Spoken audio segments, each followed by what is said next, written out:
The topic is natural refrigerant, and in that what we will discuss about is the ammonia as a refrigerant.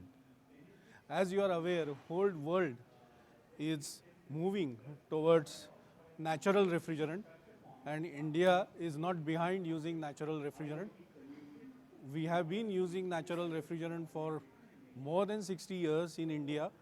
So we will see advantage ammonia as one of the natural refrigerants which are widely used. If you see this graph, we will see from here the ammonia as a refrigerant is in use since 1834 and it is continued to be used. There are many refrigerant which comes and goes, but this natural refrigerant doesn't come and go. It lasts long. There are cycles for the other refrigerant, but ammonia doesn't have a cycle. It started and it is continuing, and now people are talking about ammonia or the natural refrigerant, but it has been in use since 1834. So it's not a new refrigerant. There are the incidences or the steps. What we can see here is the first use of refrigerant was in 1834, then 1869, 1876, 1880, 1891. Then in 1920, if we see, the first CFC refrigerant was developed and entire ball game changed. But now after 1920, we are now talking in between natural refrigerant. After that, we are talking some other refrigerant for the environmental protection and safety. And now whole world is thinking that we have to prevent rise in temperature of the whole world by 2.5 degrees Celsius. But we have already increased the world temperature by 1.5 degree in that 2.5. So we are hardly left with anything, and the date is 2025 by which our temperature has to be controlled by 2.5 degree, but it is not happening. It is not going to happen unless we decide and use judiciously all natural refrigerant. So the situation is critical and everyone must look for natural refrigerant by one way or the other because of various reasons what we will see in today. How we select the refrigerant for refrigeration system? What are the criteria for selecting the refrigerant for refrigeration system? First is cost of refrigerant for us, as you know, and then we will see with respect to this how ammonia fits in. So the points what we should consider for selecting the refrigerant is the low cost. It should be easily available anywhere in the country. Then it should be easy to use. Everybody should know how to use it, and it should be easily charged, easily removed, or easy to handle. Then energy efficient. The refrigerant should be highest point to the highest point energy efficient at all temperature ranges. So whether our application is above 0 or whether our application is below 0, the refrigerant has to be energy efficient because energy costs are increasing every year by year, and it's not only in India, it is everywhere. Then the less pressure drop because that is indirectly affecting the energy, and it should be eco-friendly. These are the first criteria when we select the refrigerant. Now we will see this is how we can use ammonia, fit ammonia into this. So ammonia is basically NH3. There are 3 molecules of hydrogen and 1 nitrogen forms this is a chemical combination. These are the chemical properties. If you see, the boiling point is 239, freezing point is 195, critical temperature is 405. All these factors makes the refrigerant used for a wider range of application. There are many refrigerant, they restrict themselves to certain temperature ranges or temperature block, but this particular refrigerant can be easily used from plus side to minus 45 or minus 50. So this is a wide range. This property helps us to selecting the refrigerant. Now we talk about global warming potential. This is the most important factor which is warming the world. And if we see, ammonia has 0 ODP, that is ozone depletion potential, and less than 1 global warming potential. So if you see among all the least, ammonia is the only refrigerant which is having ozone depletion potential 0 and the global warming potential less than 1. So with these two combination, because of these two combination, it is a natural refrigerant which we can use it for our refrigeration application. If you see the energy efficiency, this is a table given by ASHRAE at minus 6.3 degrees Celsius and 30 degree condensing temperature. If you see the COP of ammonia is 4.76, which is the highest among all the refrigerant, including CO2, when we use at this evaporating and condensing temperature. So this shows that ammonia is the only energy efficient refrigerant available for our use. There is some comparison made for 100 kilowatt capacity, minus 5 evaporation temperature, and there are two conditions. One is water cooled and another is air cooled. If we go for 40 degree condensing as a water cooled, if you see R717 for 100 kilowatt at these operating parameters gives 26.5 kilowatt as the consumed power. This is a compressor selection. R407C is 30.92 and R404A is 45. So if you see saving differential in power with respect to ammonia is 4.42 and 6.56. So this is a saving for energy bill over 15 years cost for 100 kilowatt capacity. Our very few plants are with 100 kilowatt capacity. The capacity of the plant is much higher than this. So if we see the capacities, if what we have and the energy saving what we have using ammonia, there is no other alternative what we can have. If you see another the application of air cooled, again in that case the ammonia application is better, but we have a restriction of using air cooled because of our high ambient conditions. All these conditions are based on 15 hours of operation per day, and cost of electricity 7.5 kilowatt, and operation only 120 days in a year. But our cold storages and all maybe 360 days running. So these figures will be much more better than what I have shown. If you compare minus 40 plus 40 ammonia versus R22, nowadays R22 is going to be banned, but this is a comparison. If we see savings in year per year for just 57 kilowatt is about 2,32,000. So when our plant capacities are more or larger, this difference will be much more and much larger.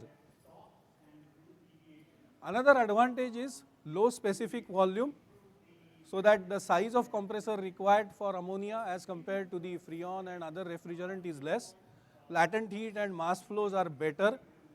Then low viscosity gives more energy efficiency it adds, and high thermal conductivity.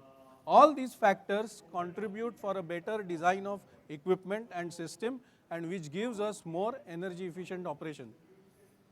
If we see, compare the liquid line and the suction line and the discharge line for a temperature of minus 20 and 40 and let's say 500 kilowatt capacity with ammonia and R404A, this is a sizing based on ASHRAE charts. You will find the difference in sizing. So if you see, the sizes required for ammonia are less because of inherent properties of ammonia.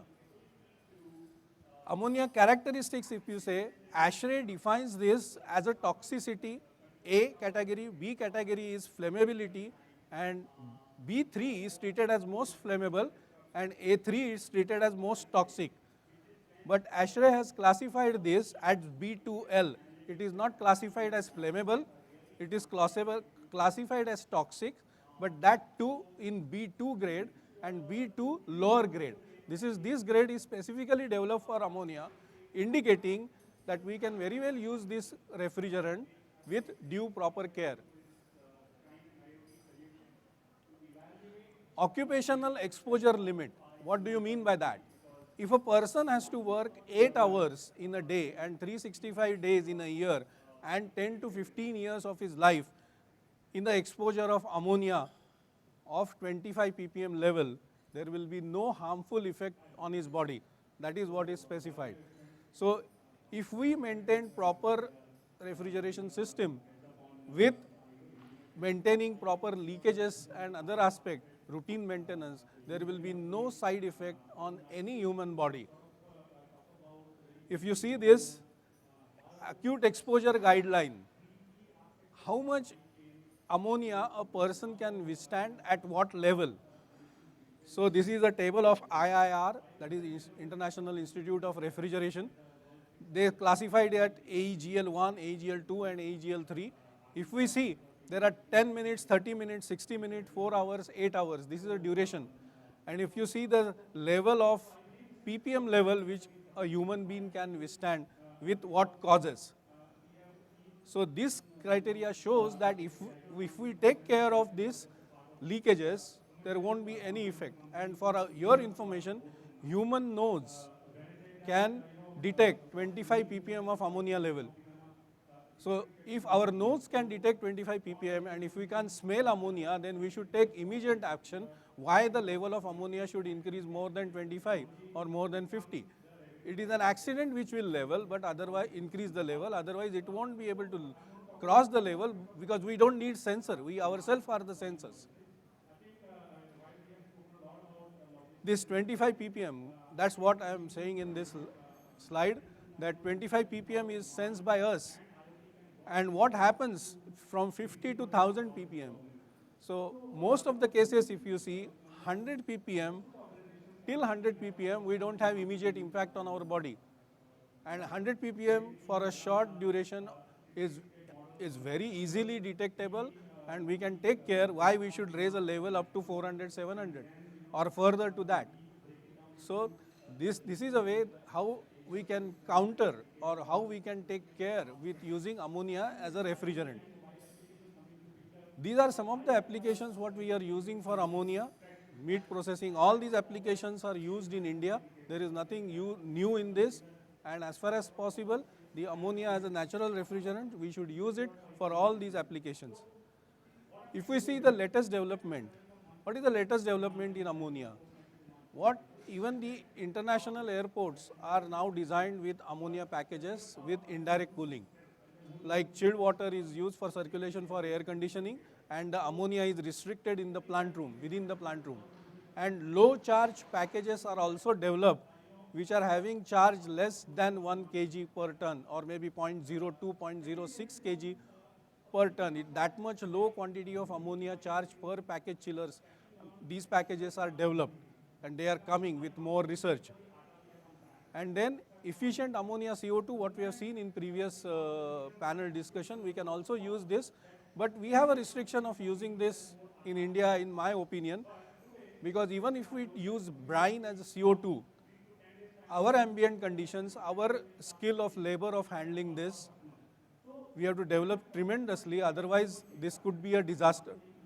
So presently, under present circumstances and the research what we have, ammonia is the choice what we can use in Indian conditions for all our systems.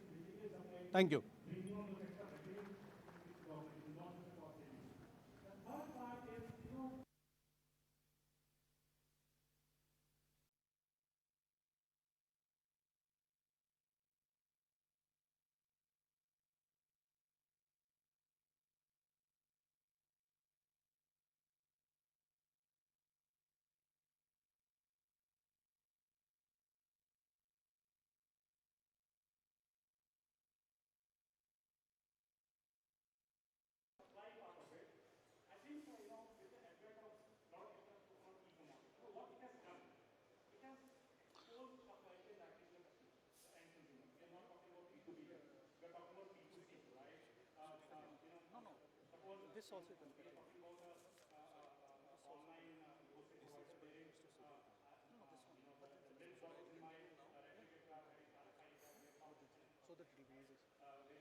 And then there is energy efficiency, you will take it later. energy efficiency, we'll take it later. Okay, fine. Okay. Or you want to take energy also? No, no, I don't mind. Okay. Huh? I can do it now. Yeah. This one or this one? Both. I think I'll do it this, and then you can go ahead with this. Yeah, fine. May I request Mr. Anil Gulanikar, President-elect AAR, to continue his session for the emergency response. As I was just telling you that ammonia leakage is in a big issue these days in our country. So much of accidents that has happened. Uh, we don't have a proper legislations, a proper regulatory authority. For example, you need to design the pressure vessels as per ASME code, heat exchangers with the TEMA code. The compressors needs to be tested. The piping needs to go for ANSI ratings. So when we are going for those kind of strict legislations are still been followed. So as and when we hear so much of issues that happens, and then again it will settle down and we'll forget. But it's a big issue which we need to do something on that one. Mr. Anil Gulanikar, who is an industry expert on ammonia refrigeration systems, will take you to the emergency response on using ammonia refrigeration plants. Yeah, please.